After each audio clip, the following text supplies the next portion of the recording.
The prophecy Leo ran through the thick silver-blue trees of the moon's forest, his boots slipping on the soft moss as he chased after the glowing creature that had just dashed past. It was supposed to be a routine supply run with his father. To the outer mining station, stay inside the camp. Don't wander off.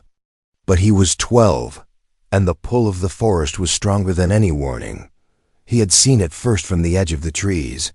A strange shimmer between the branches, not an animal, not a drone. It looked like light itself had taken shape and was moving ahead of him, just far enough to keep him curious, but close enough that it felt like an invitation. He didn't know why he followed it. He just did. The deeper he went, the more the air changed. The sound of buzzing insects faded. The trees seemed older here, taller. Their trunks were carved with strange symbols that glowed faintly whenever he passed them. He didn't understand the language, but the symbols felt familiar, like they had been waiting for him. After what felt like an hour, the forest opened up to a clearing. In the middle stood a stone structure that looked part temple, part ruin. Vines hung from its broken pillars. A staircase led into darkness beneath the surface. And yet, something glowed from below. Soft and blue like moonlight on water. He stepped down the stairs slowly. The air was cooler underground. The walls were covered in markings like the ones on the trees, and as he moved, they lit up one by one, like they knew he was coming.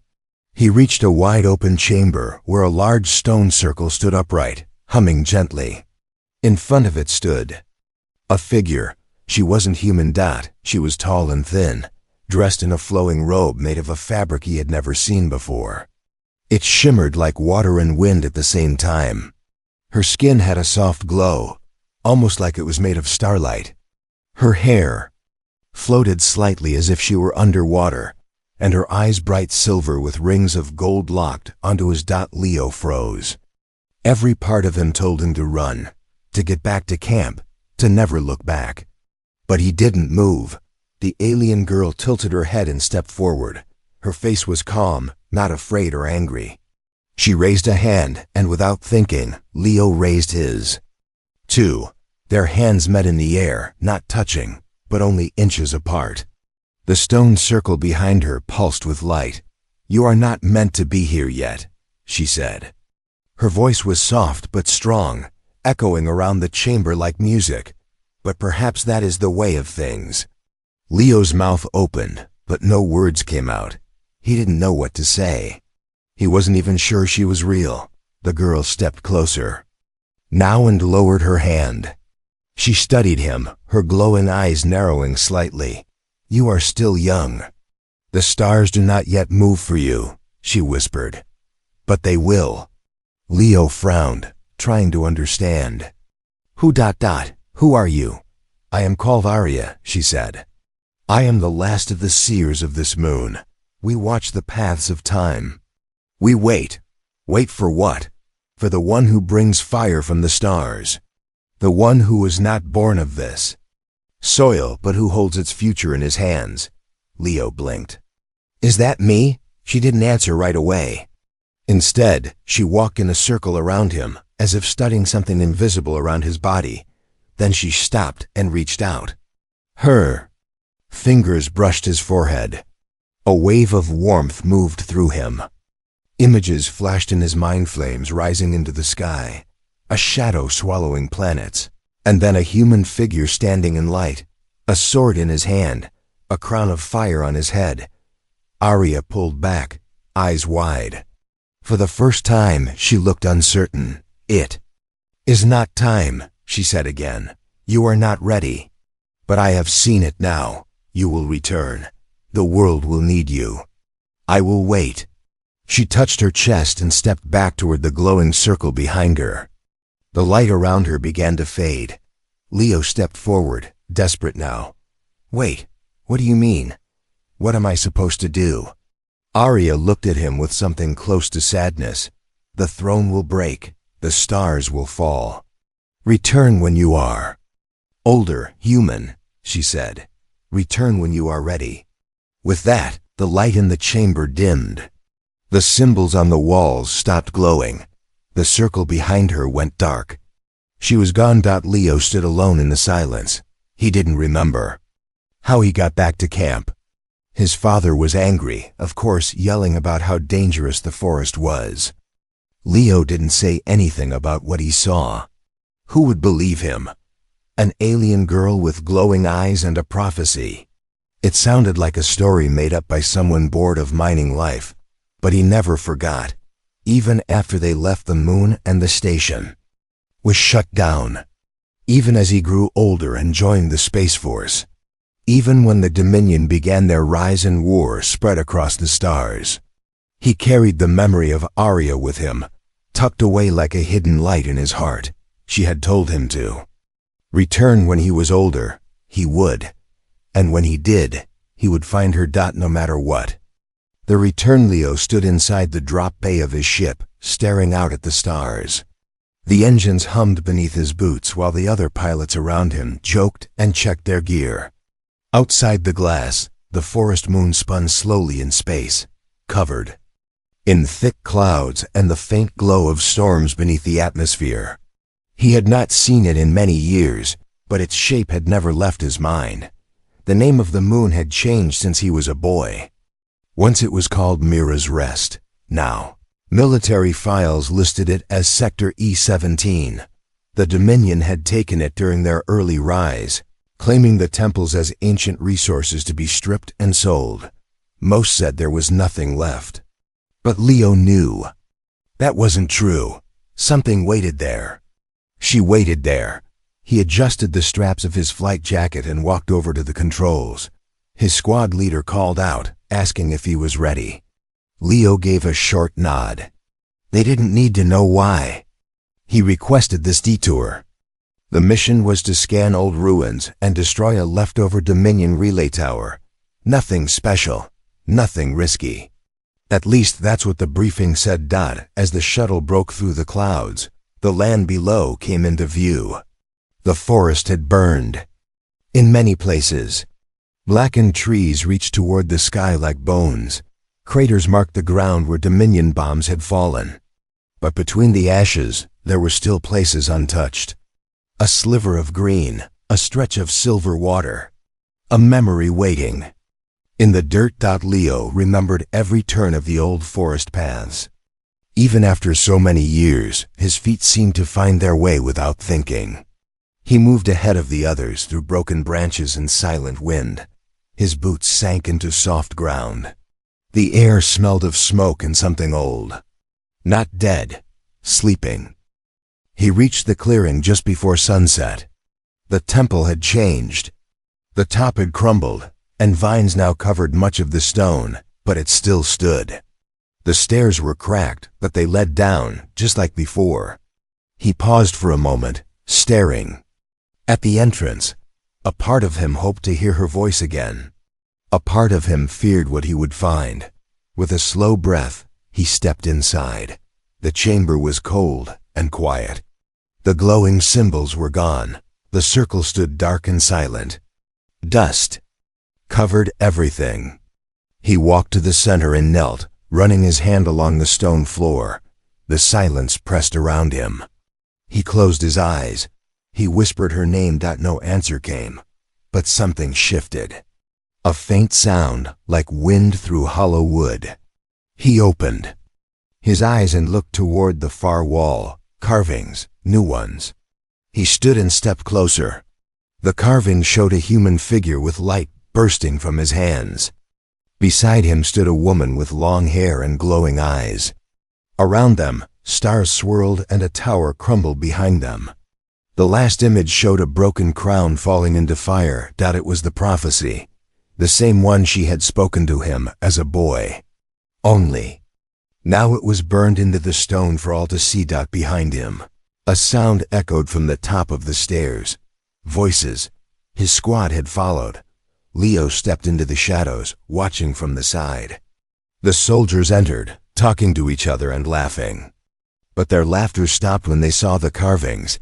One of them called Leo's name, asking what this place was. He stepped out slowly and told them it was just an old ruin. Nothing more. They looked at him strangely but didn't ask again. Orders were orders, and the job was almost done. Outside, the Dominion relay tower stood tall black metal against the sky. His team planted the charges. But before they could leave, the warning came. Enemy scouts. Dark ships dropped from the clouds, fast and quiet. Dominion patrols had returned to the moon, and now they had found them. Blasters lit the trees. Soldiers scattered for cover. Leo ran with his team, firing back, shouting directions. But as the battle grew, something strange happened. His body grew warm. The closer he got to the temple again, the stronger it became. A buzzing under his skin, a light in his chest. He grabbed one of the fallen squad weapons, turned toward the enemy, and fired. The blast from the gun wasn't normal. It burned brighter, stronger. The Dominion soldier exploded into ash. Leo stared at his hands. They glowed faintly. Just like they had in his dreams, more soldiers came, but this time, Leo didn't run. He stepped forward, raised both hands, and let the light inside him grow. A wave of heat spread through the forest. The ground shook. Trees bent in the windless blast. His team looked at him with wide eyes. One of them whispered that he wasn't normal. Leo didn't answer. He couldn't. Something ancient had woken inside him. The Dominion ships pulled back. The relay tower exploded behind them, lighting up the sky with fire and smoke. The forest burned again, but this time it burned with purpose. Later that night, the team waited near the edge of the clearing, silent and shaken. Leo sat alone by the ruins, staring into the dark temple. His fingers still pulsed with leftover light. He wasn't afraid. He was ready. The prophecy was real. She had seen something in him all those years ago. And now it had begun to rise. He would find her. Somewhere on this broken moon, she was still out there. Waiting. The spark of war. The moon was silent again, but the silence no longer felt empty. Something had changed. The ground still held the heat of battle. Burnt trees leaned over fallen bodies. Smoke curled into the cold air. Leo stood near the ruins, his eyes fixed on the path that disappeared into the deeper forest. The light in his hands had faded, but a strange warmth still lived in his chest like a flame waiting to rise again. His squad was already gone. Command had called them back, and they left quickly with the mission marked complete. But Leo stayed. He told them nothing. He gave no reason. Only silence. Some of the men stared at him before leaving. One called him a ghost. Maybe he was. Or maybe he had just remembered who he really was. He moved through the forest with care. Not fast, not slow. Like someone walking toward a memory that could disappear. If chased too quickly, he had no map, no signals. Only a feeling, like a string pulling him forward. Each step brought him closer to something. He could feel it in his bones. The deeper he walked, the stranger the forest became. Trees that glowed softly at night. Pools of water that hummed when touched. Vines that moved slightly when he passed, as if watching. The moon held more secrets than anyone had guessed. Leo remembered the old stories. The ones told by the older miners around the campfires when he was small. Stories of the first watchers. Of a people who spoke to the stars and read the paths of time like open books. Most called them myths. But myths did not leave marks on your hands. After 3 days of walking, Leo found the place. It looked like a crash site at first. Burned metal. Shattered glass. Bits of machines half buried in the earth. But at the center stood a cage. A tall dome made of strange black wires that pulsed with red light. Inside it, curled on the floor, was a figure. Leo stepped closer. The figure raised her head. It was her. Arya. Her face was thinner now. Her robe torn. Her glow dimmed. But it was her. The same eyes. The same presence. Even in chains she looked like a piece of the sky had fallen to earth. For a moment, neither of them spoke. Then she rose slowly, her arms weak but her back straight. Her voice came out soft and dry but clear. "I knew you would come," she said. Leo stepped forward until he was close enough to see the pain in her face. The cage sparked between them. He could not touch her. "Not yet, Arya," he said. Her name felt heavy in his mouth, heavy with years, with memories, with promises. She smiled. It was a small smile, but it reached her eyes. "You returned," she said, "just as I saw, just as the flame showed me." Leo looked around the wreckage. "What happened?" "They came for the old power," she said. "The Dominion. They searched the temples, burned the books, captured those who remembered. I ran as far as I could, but in the end, they found me." Leo stared at the wires of the cage. They were covered in sharp symbols like scars carved into metal. He had seen this kind of prison before, energy traps powered by fear, built not to hold the body, but the spirit. "Cruel things. I will get you out," he said. "You must be careful," she said. "They are near. They watch this place. They fear me, and now they will fear you too." Leo placed his hand on the cage. A small shock pushed him back. He gritted his teeth and stepped closer again. "I saw what you gave me," he said. "Back then, the day in the chamber. I didn't understand it before, but now I do." "You were too young," she said. "The fire inside you was not ready. Now it is." Leo closed his eyes. The warmth in his chest rose again. He reached deep into himself and let the flame move through his hands. When he opened his eyes, his fingers glowed. He placed them against the cage. The red lines on the wires began to flicker. Arya gasped, not from pain, from recognition.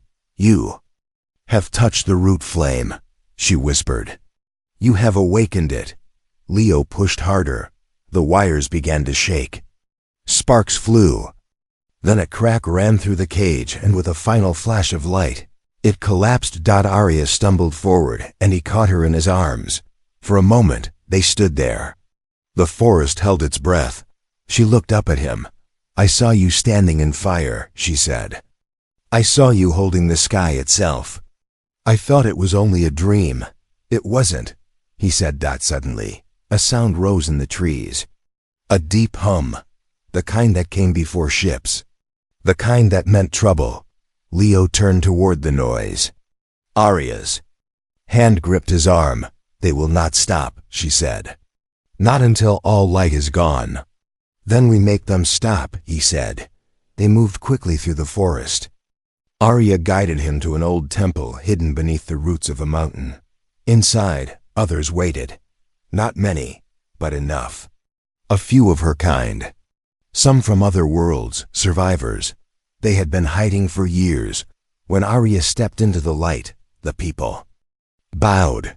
Some wept. They had believed her dead.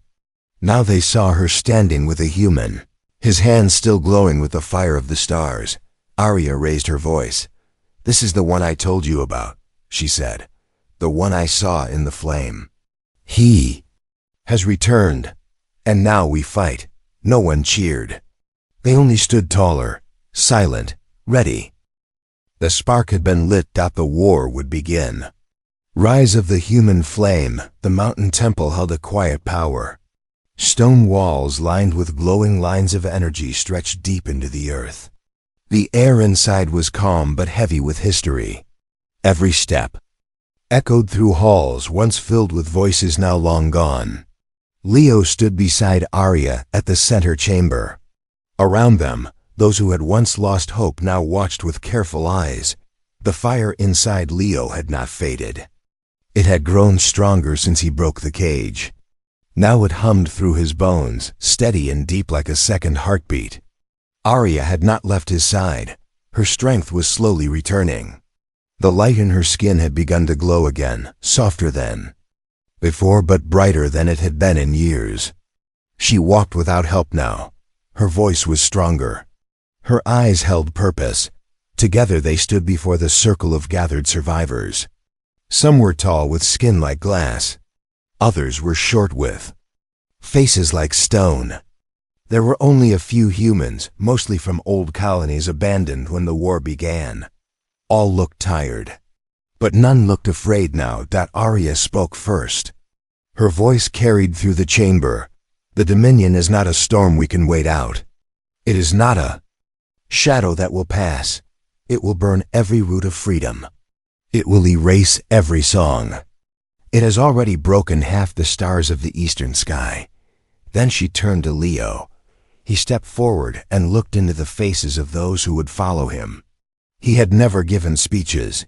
He had spent most of his life following orders. But this was different. These people were not looking for a general. They were waiting for a reason to stand again. He told them the truth. He told them about the prophecy, about the light she gave him, about the power waking inside him. He did not promise victory. He promised to fight with everything he had. Until the end, they listened. When he finished, they said nothing. Then, one by one, they stood and placed their hands over their hearts.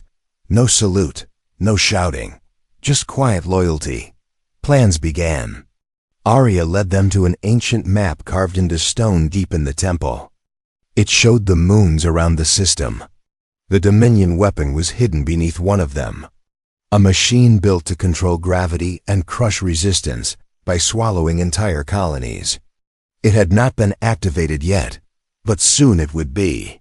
They had one chance. The resistance would strike in two waves. A small group would enter through the old crystal tunnels under the moon surface. Arya would guide them. Leo would lead them. The others would draw attention on the surface with stolen ships and old gear.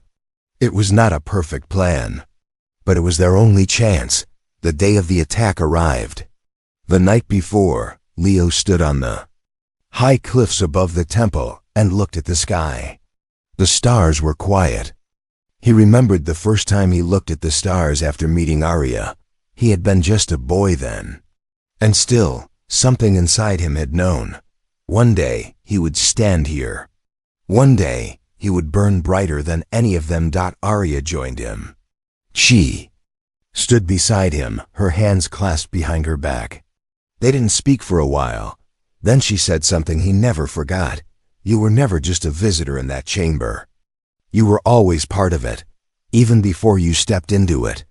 Time does not move in one line. Sometimes it waits. Sometimes it calls, and you heard it. Leo looked at her. Did you always know? She smiled. I believed. That was enough. They left at dawn. The tunnels were cold and narrow. The team moved in silence. Every sound bounced off the walls. Far above, they heard explosions. The others had begun the surface attack. It was working. The Dominion forces had moved to defend the outer sectors. The path inside was open. As they reached the lower vaults of the weapon base, the lights changed. The walls were smooth now, Dominion tech. Cold blue metal with sharp corners and humming lights. They passed rooms filled with strange machines. Leo could feel the energy pulling at his skin.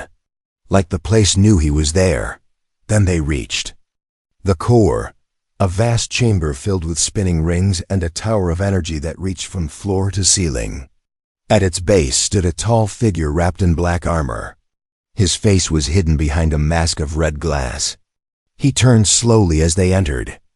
Brought the flame to me. How kind. The voice came from the mask. Harsh and twisted. Arya stepped beside Leo, her voice steady. You twist what was sacred.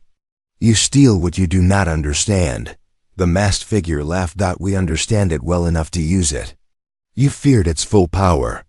We will not make that mistake. He raised one hand. Soldiers poured into the chamber from side halls. Leo stepped forward, the flame rushing into his arms without effort. His eyes glowed bright gold. He moved like light itself. He fought without fear. The flame did not burn him. It moved through him like a river of purpose. Each step sent waves of power into the ground. Each strike tore through metal and shadow. But the masked figure did not fall. He struck back with weapons built to absorb energy. His blade sang with stolen power.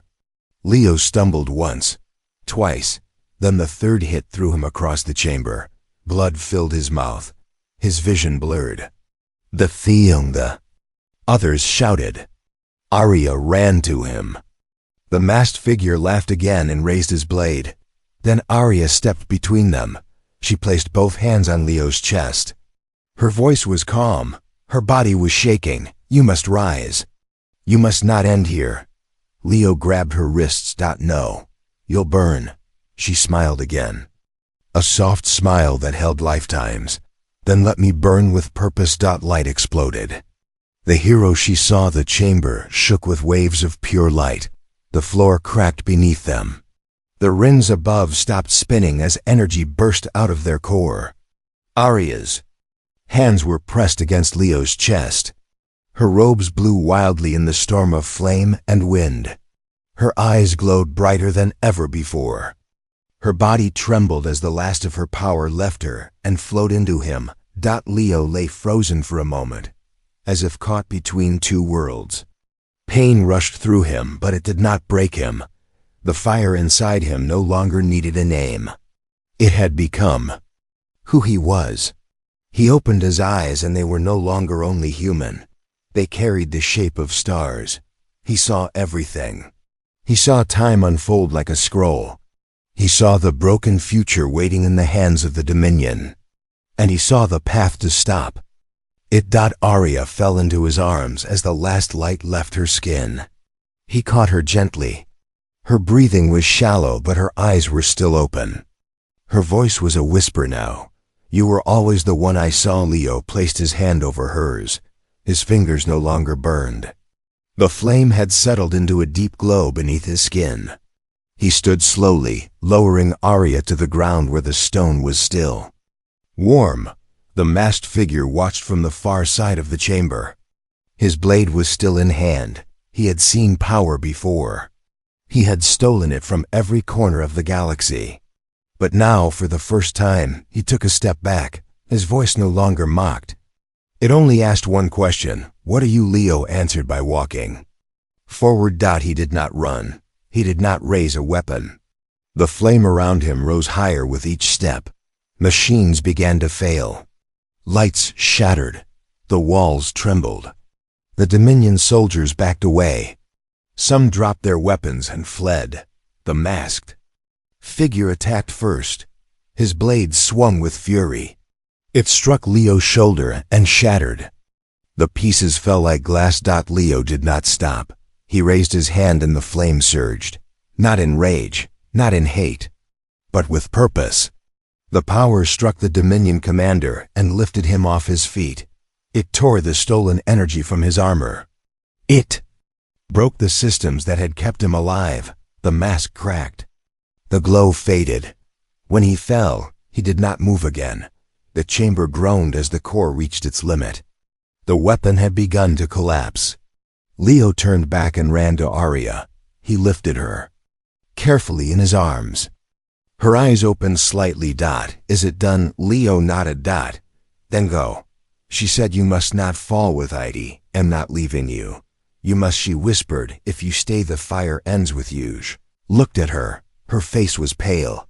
Her light had dimmed. But she smiled again and placed her hand on his chest one last time. You were the fire I waited for, the flame that changes everything. Leo felt his throat close. He could not speak. He could only hold her tighter. Then he placed her down gently. He kissed her forehead. Then he stood and turned away with his heart breaking. The team above had cleared a path.